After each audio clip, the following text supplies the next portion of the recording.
the possibilities are not endless for us in the real life. It's a disservice to you.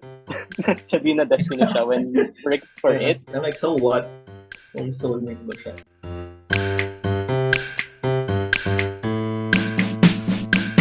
Hi guys! Welcome sa isa na namang episode ng All is Well the Podcast. Ako si Dodge. Ian. Omar. Alright! So yung pag-uusapan natin ngayon, dire-diretso na tayo. No? Pag-uusapan natin ngayon, something, body, and blank. Soul.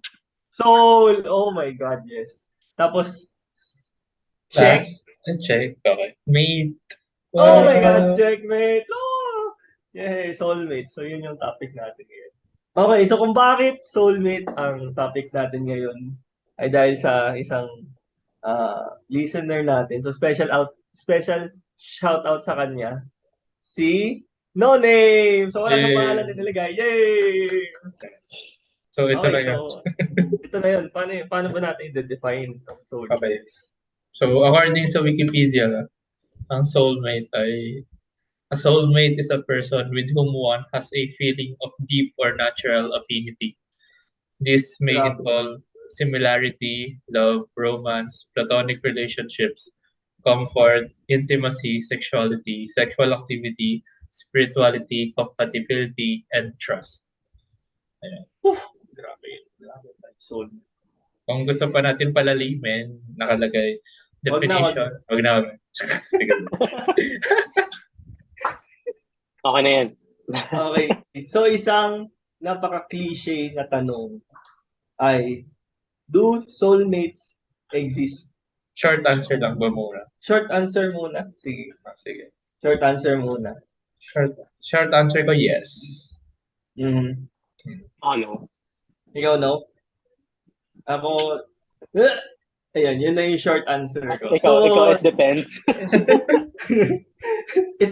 Short lang, so, hindi. I think sa akin, yes. Based on definition. Based on definition.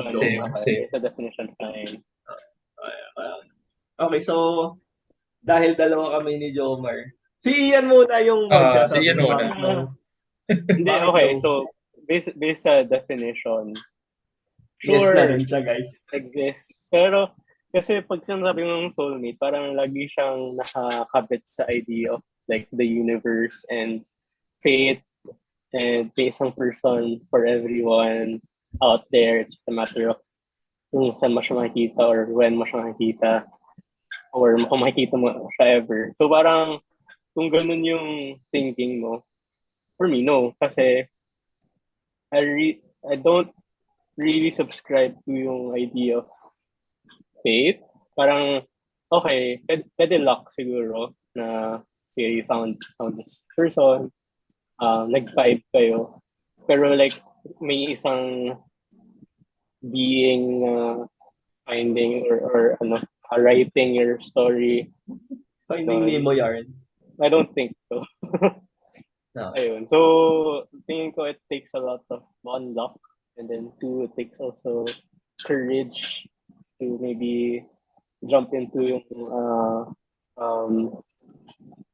jump into yung person, yung opportunity to meet the person, and then also hard work kung gusto mo i-cultivate pa yung relationship. So, in that sense, I don't believe in soulmates, but kung yung definition ni Romer na someone you have deep affinity with, kung yun yung definition of soulmate, then you can label a person na you met as your soulmate without linking it to yung entire order of the universe and all of that and fate.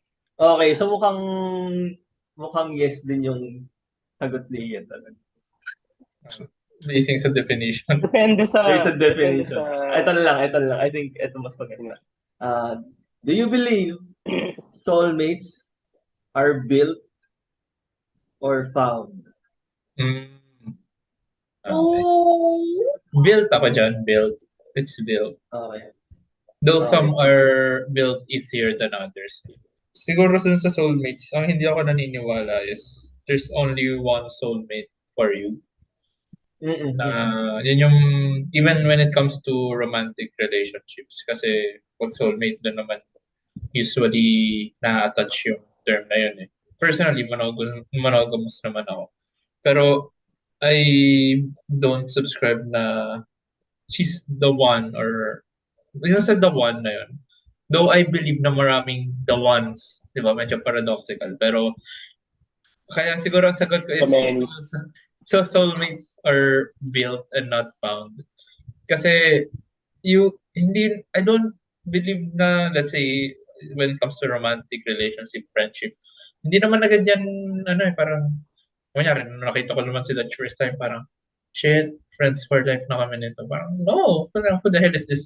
Who the hell is yung matundaj na to? Parang, hindi naman, I know nothing about him. Parang, you have to build relationships kasi.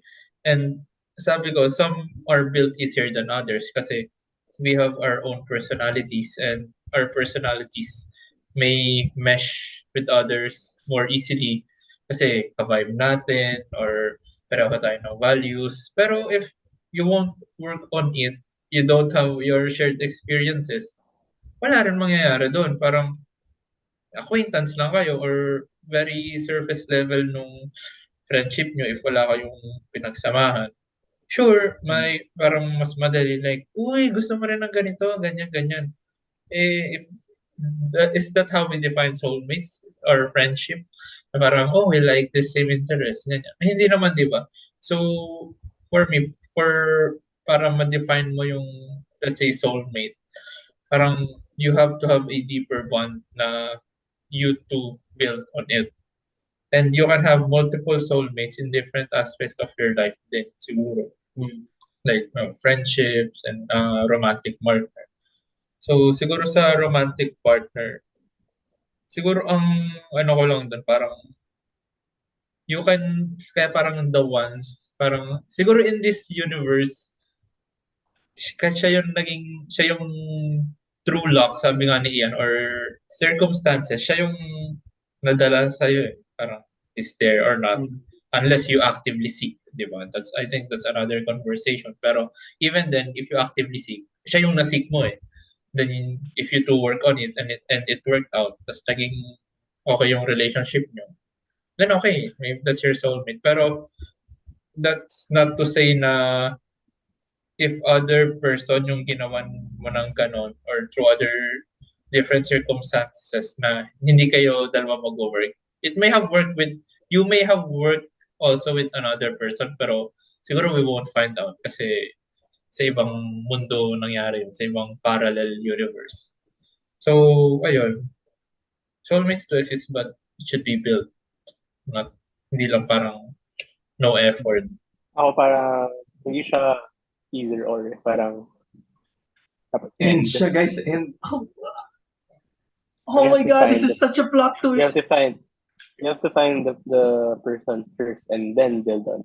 Kasi siguro yun yung nangyari sa ibang tao na even though you're willing to go into, for example, a romantic relationship, pero wala ka sa situation or sa walang circumstances that would allow for that.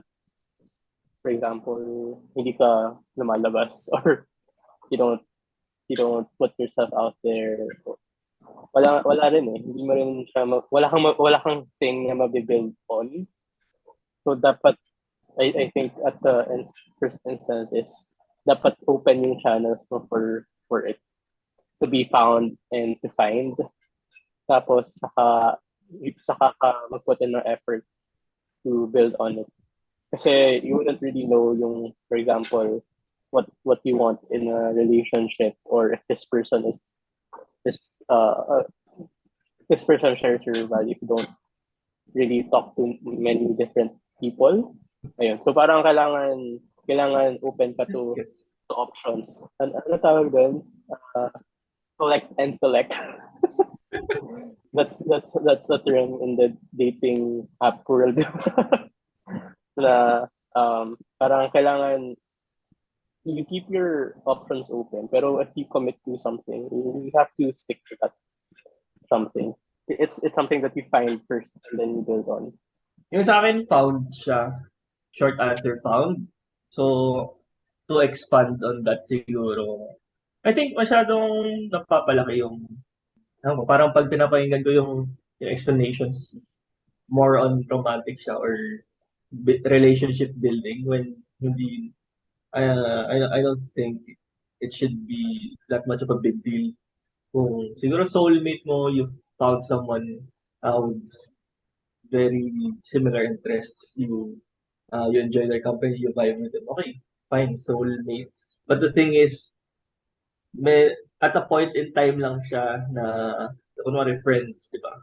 At a point in time lang kayo mag-agree na this shit is cool or you have like complete trust in them for some reason. I mean, meron ng lukso ng dugo eh na siguro kapamilya ko to or whatever. I don't know about fate. Hindi rin ako masyadong firm believer nun. Pero I believe meron ng mga tao na sobrang magkiklik ka on the first conversation.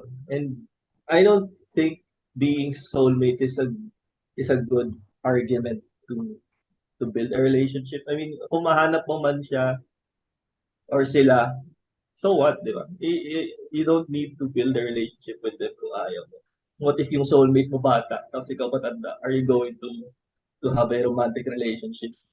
I mean, legally, it's not even allowed, di ba? So, vibes kayo, pero hindi, you don't need to have, you don't need to pursue a relationship. Not all the time. Kaya pag naririnig to, for example, sa mga cliche movies na, I love her, him, she is my soulmate. I'm like, so what? Kung soulmate ba siya?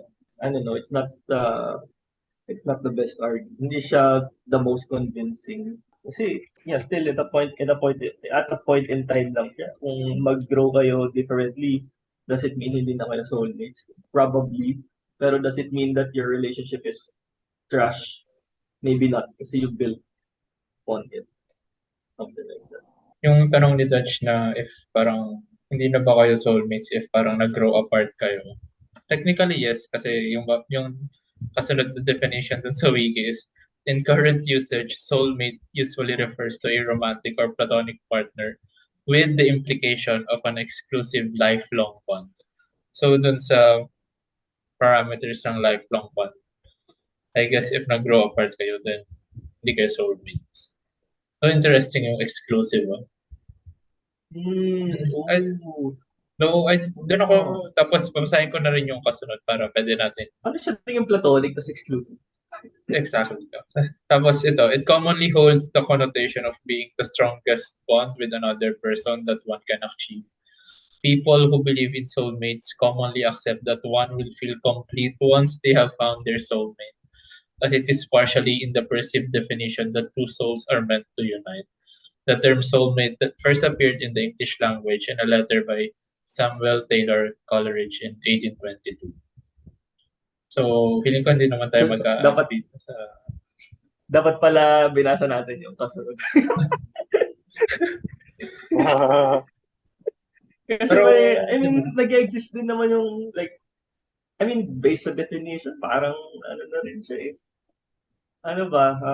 Siguro I would agree na long-time lovers na yung, forever love partner mo or something. If we're gonna give soulmate its parang due credit of parang it's something heavy and important. Parang okay, I do agree na for you to label someone as a soulmate, kailangan parang you should have a lifelong bond. Pero I don't agree na yung exclusive for one, lalo na when it comes to friendship, because I do believe na soulmates can be also attributed to friends not just to romantic partners. Pero that doesn't mean na isa lang yung friend mo. Parang Baka hindi. May example ako dyan. May example ako. Sasuke Naruto. They have their bond, pero I guess Naruto still has his friends. Pero, ewan ko, parang ang weird lang. I mean, in real life, di ba, parang siguro if you're held in gunpoint na choose one friend, siguro yun, makakapili ka ng isang friend doon kasi literally tinututukan ka ng baril. Pero I mean, normal circumstances, parang all friends are not equal, pero they serve a different role in your life, each of them, di ba? So, and one is not more important than the other, or one is as important as the other if gusto mo talaga mag-rankings. Pero it doesn't diminish their importance to you. So in that sense, parang yung lifelong exclusive bond, I do get it if we're sa term na soulmates. Pero yung exclusive, lalo na sa platonic relationships, parang Yeah. ang damot mo naman para kung kunyari sabihin ko si Yeah. Dodge na soulmate ko na friend, parang hindi naman pwedeng magkaroon ng other best friend si Dodge. Paano pag one-sided friendship, soulmate lang pala to, parang, di ba? Doesn't make sense in that aspect. Just for me. Baka sa ano lang, sa interpretation lang ng definition. Sorry, go ahead. Nalagay ko lang. Kasi naman ni Drummer yung the definition na parang it completes your soulmates, you find your soulmates, your soul. So parang natandaan ko lang yung sa Greek mythology. Oo, yung dalawa na yung hinati ko. Parang the gods created people na may dalawang arms at parang And then magiging Petruvian man ka raw kapag pinagsama. Parang split niya yung people para to find yung end goal is just for them to find each other.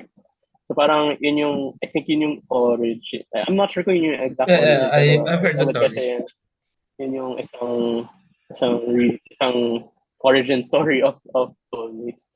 Pero sobrang limited ng view niya in terms of the complexity of human relationships na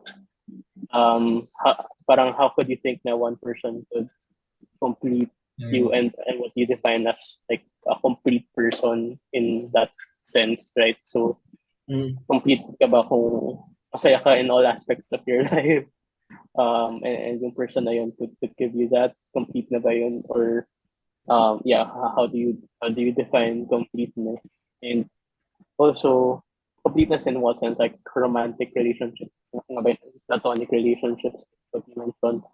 For platonic relationships, you could have multiple friends, but they couldn't really complete you in a romantic aspect. So, ayun, medyo weird lang yung soulmates na it assumes that two people na 50-50%, pero two people share one definition of completeness. Parang gano'n. Na if that person comes into my life, I'm complete. If I come to their lives, they're complete. So sobrang small ng chance of that happening. And sobrang complex natin as human beings for a person to complete you, and that person is the exact person that you need to complete the other person. Sobrang True. Oo nga. Paano kung alien pala yung soulmate mo, di ba? Guys, di ko siya mahanap. Kailangan ko ng interstellar space travel. I think it's like any mythology naman. It's just a way to explain or to alleviate ba yung feeling ng mga tao na kailangan nila ng partner para maging kompleto, or to make them feel that it's okay to be sad kasi hindi pa sila kompleto, or coping mechanism pa rin. Yeah, exactly. Pwede ka maging complete without someone. Kaya nga eh, diba? And to think na you would be okay once you get a partner, it's a very old, it's a very traditional way of thinking.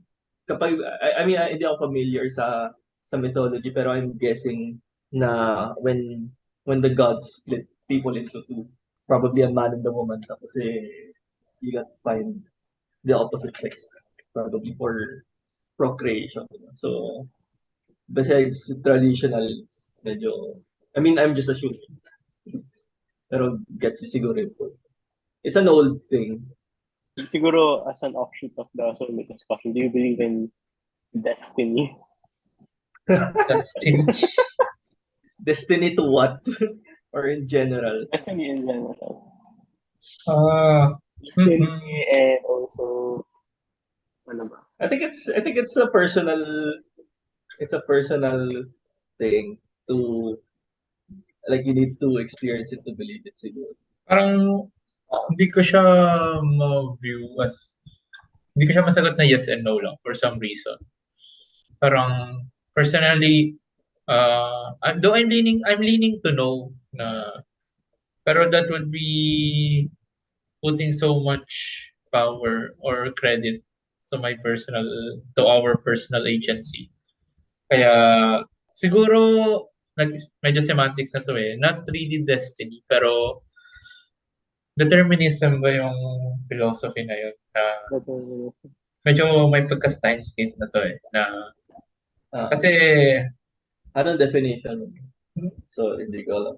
yun nga, nalimutan ko eh. Parang, the possibilities are not endless for us in the real life, sad to say. Kasi, our paths in life are medyo predetermined na siya by the past actions of the world. So, medyo, Gets. ano na yan, medyo, tawag dito, limited na yung, not saying konti siya, pero limited na lang yung, ano natin eh, kumbaga sa story, Act 1, Act 2, Act 3, diyan ka na lang pwede. Kasi, kunyari ako, pinanganak ako sa short-statured parents, hindi naman pwede mag-NBA no matter how I tried. So, technically, I'm destined not to be an NBA player. So, kumbaga, imposible ka maging destined maging dinosaur kasi in the first place, pinanganak kang human. So, habang iniisip ko siya, siguro destiny is real for the impossibilities. We are destined not to be someone, siguro. So, that is so deep. Sobrang wild ng range. Sobrang laki ng range ng destiny. Not destined to be. Oh, I'm not destined to be. I mean, Not even in destined to be a realistic, planet. even in realistic scenarios, na akala mo realistic pero hindi pala. Like, kasi I want to be a basketball. I like basketball. Pero imposible na ako maging NBA player kasi predisposition na yung genes ko. Nag-isip pa ako ng other. Pero so far, yun pa lang yung ano. If we'll go more philosophical, let's say destiny sa romantic relationships.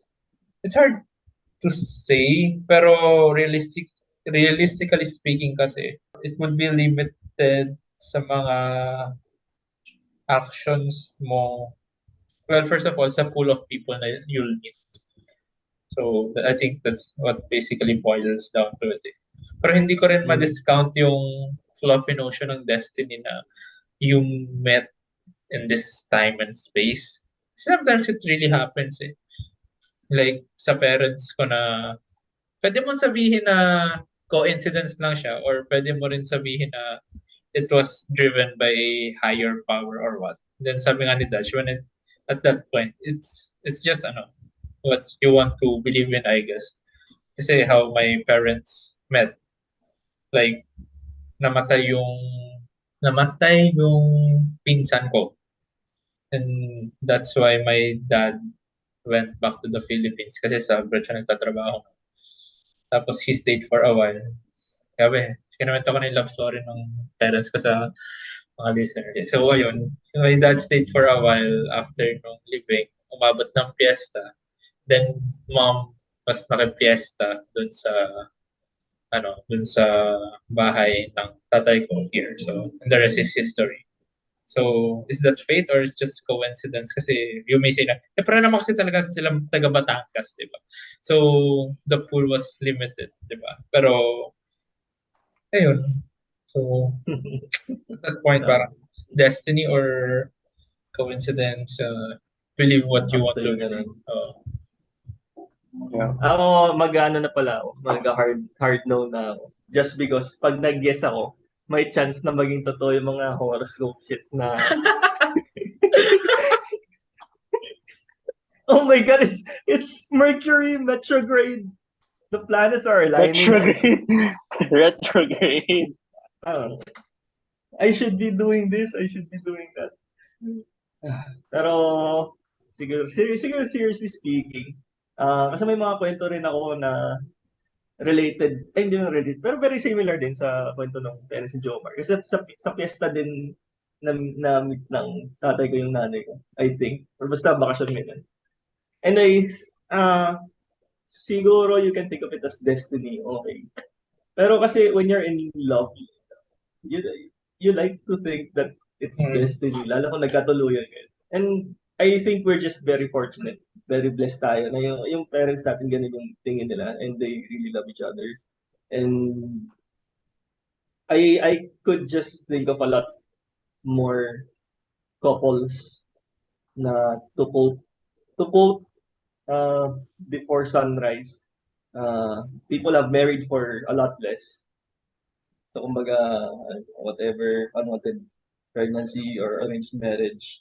So mas marami pa. And I think na nalilimit lang din yung tayo or nalilimit lang siguro yung ibang tao na okay, fall in love, it's destiny, siya yung the one ko. When in fact, hindi a good relationship talaga is built and worked hard upon.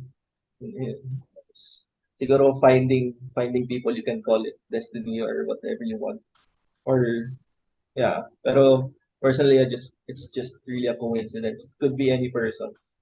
Pero kung it could be one person who is hardworking on their very good in relationships and another person who is also very good in relationships have met each other and create a very beautiful relationship.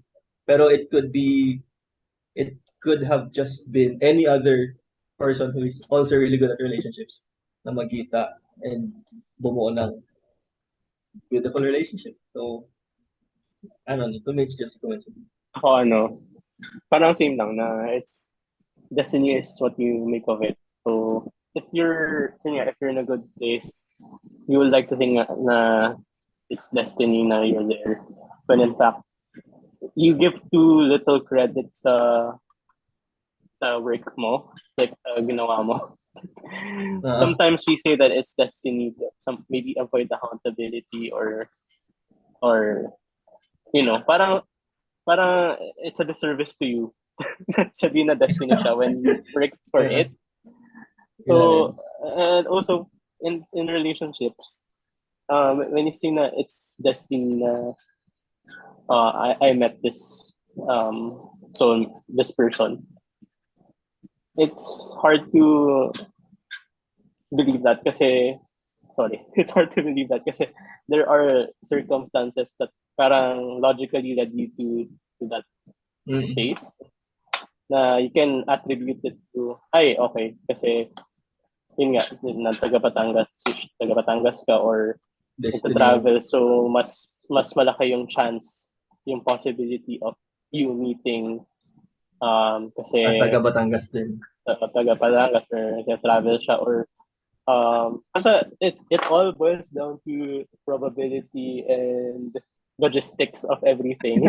Sorry, masyadong engineering ata yung answer. Pero sige, sorry, go ahead.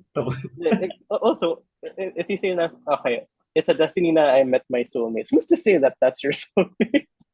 For all you know, there's a person on the other side of the world na you're more compatible with.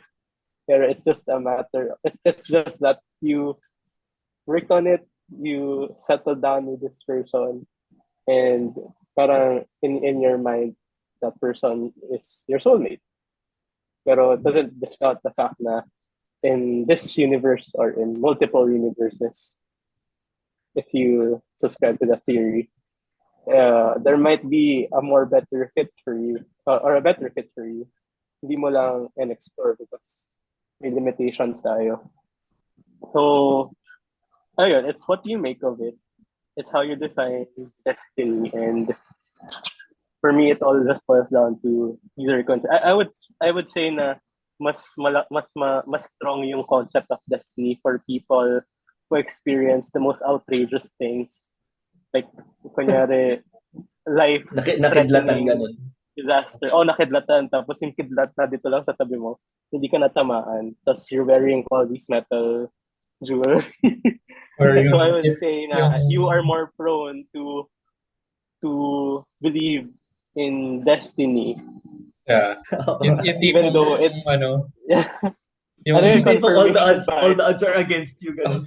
yung, di ba may isang one story na naging couple sila tapos yung babae was a kindergarten teacher tapos they found out na all this time naging estudyante pala nung nanay niya yung boyfriend niya without them knowing. Ah, Then there's also this may nabasa ko dati na random picture sa Disneyland nung nag-Disneyland sabay sila nag-Disneyland, they didn't know each other nung bata pa tapos nakagip sa picture yung guy. eh, Tapos parang years later. Oo. Oh, yung mga ganun, parang, syempre, how would they label it, diba? Parang, destiny will become the placeholder for that phenomenon. Kasi Yeah. the odds Pero are that's so small. oo nga. Paano pag nag-divorce that's sila, ba't bigla? Hindi na pala. that's an Kasi hindi na pala. exception. Parang that's a glitch in the matrix. Hindi siya yung rule. Parang if you think na you believe in destiny, then it should apply na everyone has a destiny. And Your destiny parang is to be a commoner. Or pwede rin namang destiny is real, pero hindi tayo meant just for me. siya. Hindi siya meant na ma-observe. We are destined to be sad. Ooh, man, that's tough. No. Damn. Don't want to think about it. Okay, so on the topic of destiny, so babalikan ko lang. So yung parents si Jomar nagkita sa Batangas, destiny daw. So si Jomar, destiny's child. Ay. I'm a survivor! I'm a Pwede. Benta. The only So, destiny I know is the game. Destiny's Child. Hindi ko na alam. Masyado ng pan-Gen Z yung mga laro ni Ian. Nakakalaro pa kasi siya eh. Overwatch 2, Dawn That's Quest. it. Ay, naalala na ako sabihin. Going back sa sinabi ni Ian na you're under-crediting. May bigyan mo ba? You're giving yourself less credit. If you believing in destiny or whatever. Kasi if kunwari mag-iisip ako maganda example. Okay, ganito na lang. So ako single ako. Naghanap ako ng jowa, ganun. So if I take parang steps to improve on myself, improve on siguro conversation, ganyan.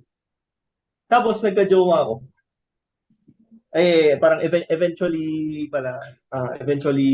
gumaling ako makipag-converse, how to take care of a date, how to handle dates, ganyan. And nagka-girlfriend din ako eventually. Nagiging insulto nga siya on the steps that I took in order to get there. And rather than destiny, I think we can more solidify or more generalize it as opportunities. And to quote again, dami kong quotes today, guys. To quote siguro sa Haikyuu, which is a valuable anime, opportunities come to those who are prepared. So kumbaga, the opportunity will always present itself, like there will always be many people to talk to. Pero if you don't know how to ask someone out or ask for their contacts or kung paano makipag-usap man lang, that opportunity will always just slip away and hindi mo siya makakount as opportunities. Kaya hindi ako masyadong naniniwala sa na opportunities not only once, more of we're just looking at it differently. there are always opportunities out there. Meron bang opposite ng soulmates? Like, mortal enemies? Ay, may ganyan ako. Kahit hindi ko siya kilala as a person. Talaga kumukulo yung dugo ko pag nakita. Oh my God. Sino ba to? Yung Si Ian to si Ian. Rapper. Si Ian. Ako? Talaga. Hindi na, basta. We can talk about it outside. Pero Outside I think alam ko na yan. Ano, bagit ko na yata minsan. Hindi ko alam talaga. Yun yung sobrang illogical nung hate talaga ni Dutch. Sobrang Wala, parang, illogical. saan nagmula? There's no reason for Dutch to hate There's that no... man.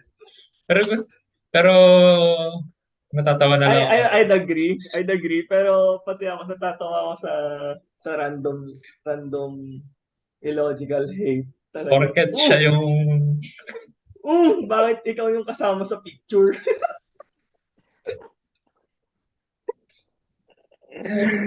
Oh, Lord. I haven't. Admittedly, I haven't outgrown it. it's Kaya, fine. It's ito fun college to pa watch. to eh. College pa to eh. And it's fun. And one of the parties know about it. May iba pa bang parties? Ah? And then one of the part. Dalawa.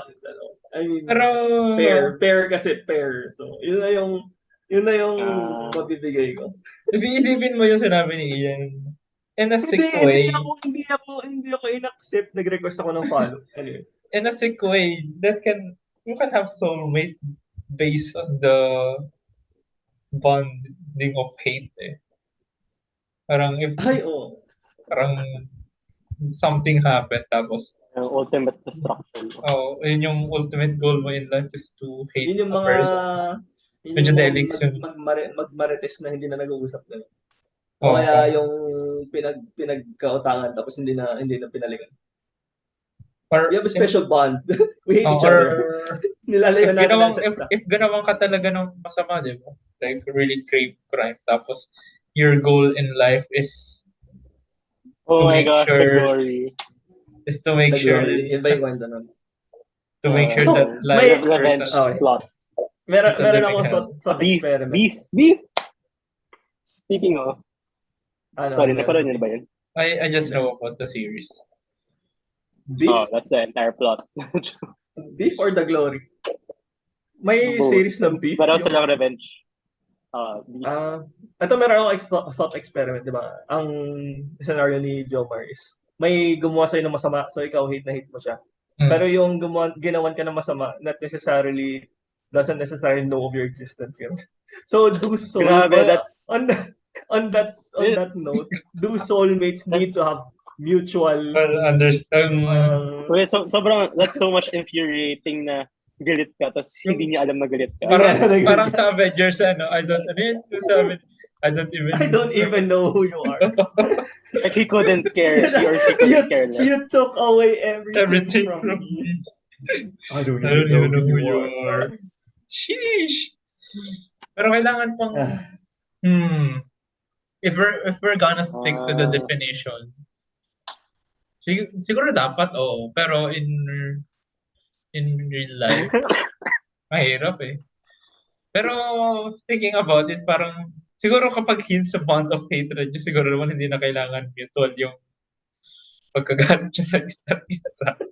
May trust din yan, may trust. I trust that you won't make me happy. Pero I trust that you will make always me hate me. Parang bond ni bond ni Joker sa ni Batman. Yung sole purpose ni Joker is to be an antagonist to Batman. Anyways, pero setting aside those cases, parang if we're gonna stick to the definition of soulmate, if you believe in soulmates, parang dapat naman may sense of mutual understanding. Kasi ang hirap naman na basically, let's say best friend, medyo masakit naman din na admittedly na, I mean, hindi naman siya obliged, pero itinutuloy mo siyang best friend, tapos siya pala parang, saktong friends lang tayo, di ba? Parang something's off about that vibe. So, at the very least naman, dapat same kind ng energy na reciprocal. Oo, sabagay. Pero medyo mahirap siya on our age. Yeah. Madali siguro kung nasa classroom mo. True. Na-feel nyo ba yun? Like, kunwari may na-meet ka yung bagong friend. Tapos, nagiging slightly reserved kayo kasi hindi nyo sure kung they also feel na nag-click kayo. Gano'n. Kasi I do most of the time. I feel ko maraming potential networks na hindi nagka-capitalize dahil lang hindi ako nag-initiate further or hindi ko siya na-reciprocate just because I'm Like, I'm kind of afraid na baka I might come off too clingy. Although I do enjoy their company and we do vibe a lot. Parang it might just come really clingy. So, ayun. Yeah, all the time, all the time. Sa All akin, the time. all the Like, kasi as an overthinker, para you always think about, oh, am I too overbearing with other people? Is it, yeah, am I, parang ganun, am I an inconvenience? What? Ah. Pero gets naman. Na sometimes you just have to feel it out. Pero it takes siguro one breakthrough from one person to grow yung relationship na yun. Minsan kasi Na- nakakapagod. Minsan pagod na ako makipag-usap sa tao. Bro, I just wanna climb. Just let me climb. yeah. We chill, but I wanna climb. Sa akin, same. Lalo na, I've said this numerous times na I let the circumstances bring people to me. So, as of now naman, satisfied na ako sa circle of friends ko. I don't mind having a network. I'm not saying I don't want to expand my network. I do. So, I don't mind having a lot of acquaintances and surface level friends. And I don't mean surface level friends as a bad way. Pero sobrang limited na lang talaga nung mga tao na know my who I am, and yun parang know my life story, like know my insecurities, know yung mga pinagdadaanan ko, know my dark side, parang gano'n. And right, and yung mga tao na makaka-discover nun sa lifetime ko, parang I don't mind if I don't meet someone na mapag-share ako ng gano'n, except sa partner syempre. Pero in terms of friends, parang I'm satisfied with you guys and my other friends na siguro nandun na rin tayo sa stage ng life natin. Ako, I mean na it's hard to have shared experiences on a very deeper level aside from work eh.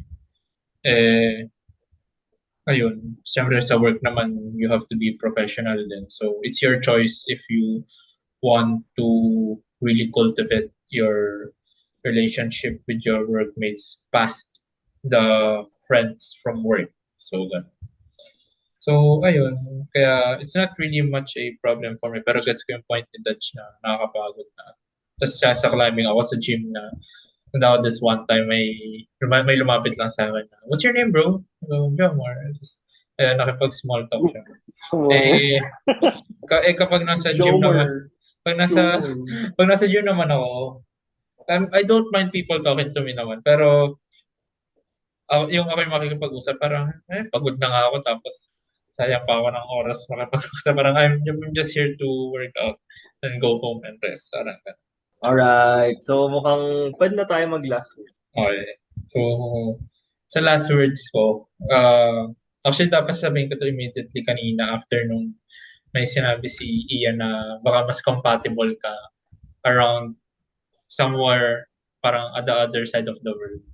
So, parang yung last words ko, final words pala, parang those people na masyadong obsessed sa thinking of destiny or soulmate na kasi you can have the thinking na there's always someone better than this eh. Siya yung soulmate ko. So, parang baka magkaroon ka ng unhealthy thinking na there's this perfect person that exists for you and the person that you are right now with is parang may mali pa sa kanya, parang I can do better eh. I mean, that's not really mali. That's not wrong, pero medyo parang chill ka lang. And I'd like to end this siguro with a dialogue from 500 Days of Summer. From Paul. Babanggitin ko dapat yun. Sabi ni Paul, sabi niya, I think technically the girl of my dreams would probably have like a really bodacious rack. You know, maybe different hair. She'd probably be a little more into sports. But truthfully, Robin is better than the girl of my dreams. She's real. Parang every time narinig ko lang, damn, she's real. Parang, and another quote to end may final words. Ito naman galing to kay Papa Doms. The key to a happy and successful relationship is not finding the right person. It is loving the one you found. Parang nung marinig ko parang damn. So, you may disagree with the quote and there are some nuances naman na hindi applicable doon. Pero, ayun lang. Siguro, huwag tayo din maging very obsessed to the idea na the one that's right for us is perfect. Sometimes, the one for us, or the ones for us, kasi nga, there are maybe different people compatible to us. Pero, siguro, in any universe, yung mga taong compatible na yun, walang perfect yung inisip mo na para sa'yo. Every one of them will have flaws. And it's up to both of you to work on it. Yeah, agree. Same. Parang now thinking about it, medyo sad nga na you won't get to experience all and talk to all the people na you want, even though you don't know them. Parang there's that opportunity lost to do that because you're only one person, one body. Pero I say just make the most out of yung what you have or where you are currently, and then maybe just I think it all boils down into like contentment and yun nga, settling down with the person na you found. Doesn't mean na if you don't find your soulmate na you won't be happy. You can be just as happy or even happier with the people na you have currently. Ayun. So yeah, don't be too hung up on labels. Well, labels are good. Pero like soulmates as a label kasi medyo restrictive siya. Maybe you can term it as like soul connections or something like that na it's a bit more general na doesn't really say or doesn't really imply na a one-to-one relationship na you're just two people.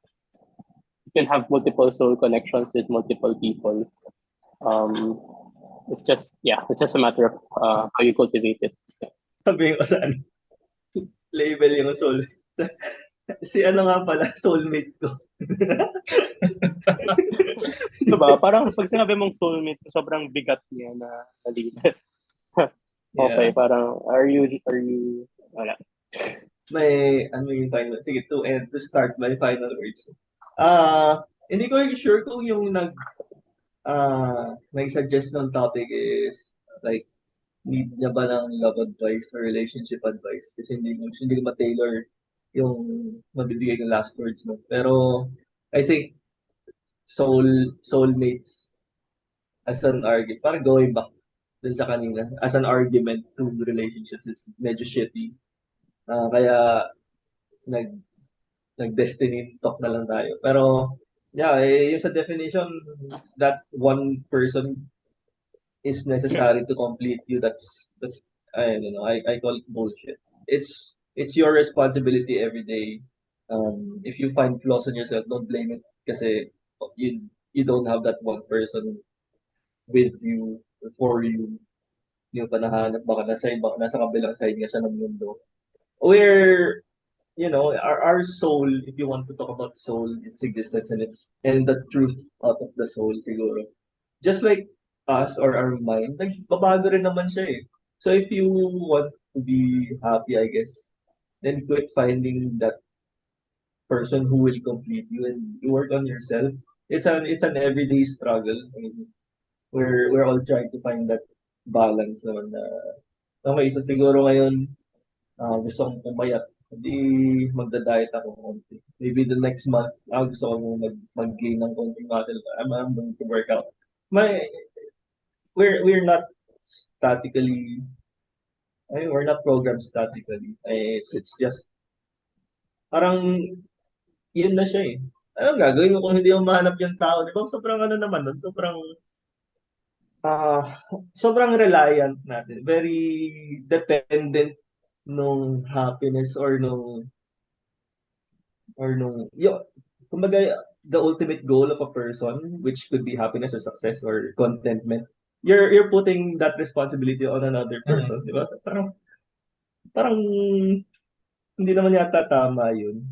Siguro it's just a progressive way of thinking because maybe traditionally ganun mag-isip ng mga tao before, or it's just me trying to cope with the fact na hindi ko pa rin nahanap yung para sa akin. You know, I can admit at least that one na baka this is just me na I need to work on myself na ganyan. Baka lang. So, kung sino man yung humingi ng soulmates na topic, maraming salamat. Ako personally enjoyed yung discussion namin. Kung love advice yung hanap mo, I think soulmates is shit. So, kung inisip mo na soulmate mo yung nahanap mo, wala akong matutulong sa'yo. Yun nga, destiny is what you make of it. And kung tingin mo siya, hindi siya talaga. Alright, so I think dyan na nagtatapos yung ating podcast for today. Kung na-enjoy niyo yung podcast, leave a like, comment nyo, pwedeng i-comment. Sinong soulmate niyo?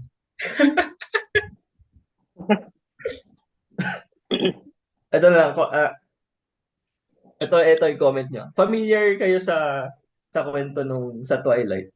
Ikaw, Joe.